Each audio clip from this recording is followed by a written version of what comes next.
મંત્રીમંડળના વિસ્તરણ અંગેનો સવાલનો જવાબ મુખ્યમંત્રીએ સ્મિત સાથે ટાળ્યો। સીઆર પાટીલે પણ ના આપ્યો સ્પષ્ટ જવાબ।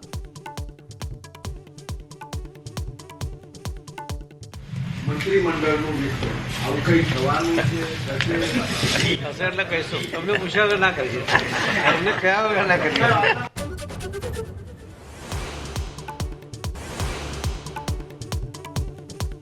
કચ્છના માંડવીમાં એસટી બસ રોડ પરથી ઉતરી જતા 8 મુસાફરને ઈજા। ચાલકે સ્ટીયરિંગ પરથી કાબુ ગુમાવતા અકસ્માતનું અનુમાન।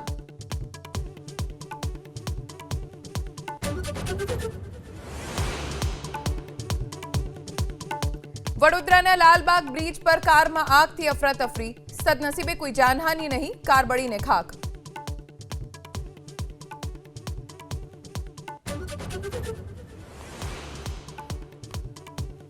કૃષિ મંત્રી રાઘવજી પટેલ પાટણના અસરગ્રસ્ત વિસ્તારોની મુલાકાતે। ખેડૂતો સાથે કરી ચર્ચા। નુકસાનીનો સર્વે 80% પૂર્ણ થયાનો કર્યો દાવો।